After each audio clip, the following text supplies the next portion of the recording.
My name is Dr. Ann Shippy, and I'm a former chemical engineer turned internist and functional medicine physician. And so I kind of bring the best of both, like the engineering brain, into helping patients really figure out what's going on with their biochemistry and physiology. I love data. And so as I've been delving into the root cause of why people are getting sick, I see so much around environmental toxicity and how important the environmental toxin exposure is on what happens with the microbiome in general in the entire body, but especially in the gut. Mhm. So when people are exposed to toxic mold and other environmental toxins, the immune system does a less effective job at keeping the microbiome in a healthy balance. So we see a lot of things with, small intestinal overgrowth, other low-grade infections that can happen in the body, as well as an overgrowth of um, my, uh, the fungal organisms Mhm. as well, because the body just cannot keep them into check. We all have some all the Mhm. time, but then they get to have a party and Mhm. then really throw everything off from an immune system standpoint, a detoxification standpoint, and all of that. So I do a lot. I one of the things with my patients is pretty much everybody gets to do at least one type of stool test. Often I do more than one to get a full picture about all of the different aspects of the microbiome. But that it's just so foundational when I'm treating patients to get things as balanced as we can. And so often that involves getting the right foods for them, and then and feeding the microbiome.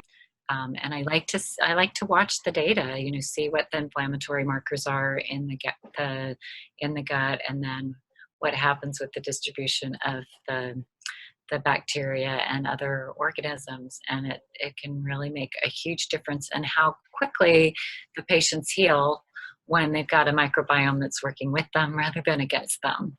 Mhm. Excellent. And what would you say to clinicians that maybe aren't focusing on the microbiome in their practices as much? Well, especially when there are patients that aren't responding to the other things that you're doing, that you would definitely want to take a look at that and see what helps that, you know, gut integrity and the microbiome get balanced, and see how much quickly they heal, and then also try with some patients, just up front, adding that to the other things that you're doing. You'll often see people get better more quickly.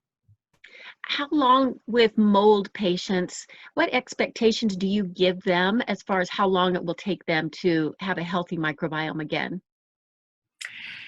Yeah, sometimes it can be very quick. Like they can start to feel like all their digestive systems clear up very, very fast.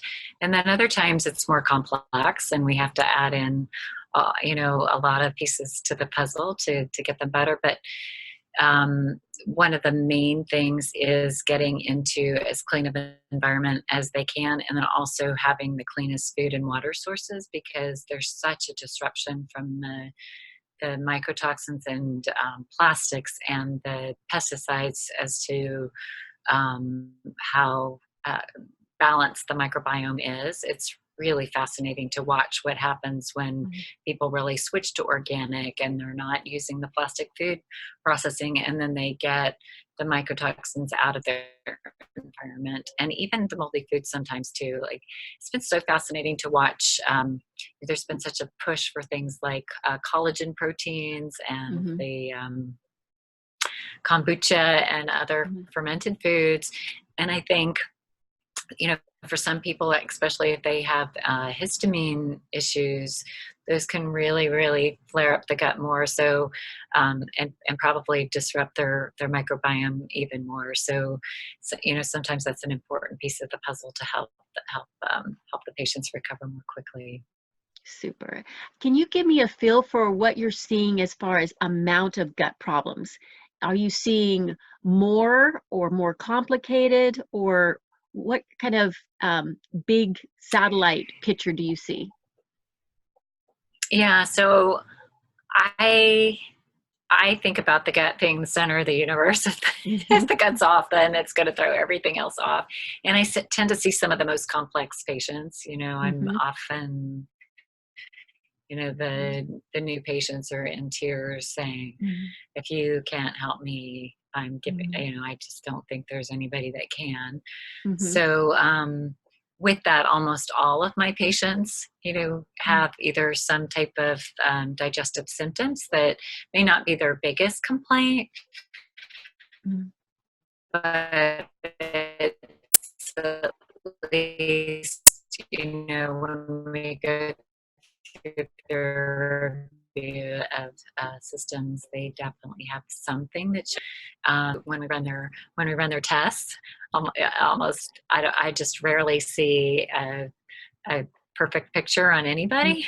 Hmm. So it's running rampant, and I really do think it's a combination of things. It's the increase in environmental exposures that we're seeing, and not having healthy food. Like the American diet is really creating a lot of disruption in the Hmm. microbiome, and then also the role of stress. Like I think um, there's so much of an impact of stress. People's perceived stress, with what they're dealing with on a day-to-day basis, that their body gets the message that they're running from the tiger every day, Hmm. or that there's a tiger sitting in the room. Hmm. You know, not in a cage. Right, That exactly. yeah, they're just feeling enormous stress that of course then has a huge impact on the distribution of the microbiome as well. Yeah. Super. So I So, think I think that this is such a huge opportunity to really um, help patients heal much more quickly, to focus on the gut, even if it's not a primary complaint when they come in. super. So that would be your message of hope that if you're focused on the microbiome, you've seen people turn things around. Oh, tremendously. It influences what the immune system does. It influences how well people are absorbing their nutrients to run their biochemistry and physiology. And yeah, so how well they detoxify, what's going on with their immune systems, their stress levels. It's one of those foundational things. Okay. Do you have a quote? I mean, if I put something in as far as this is what Anne Shippy is known for, or this is, her kind of what she wants to be known as, what would your quote be?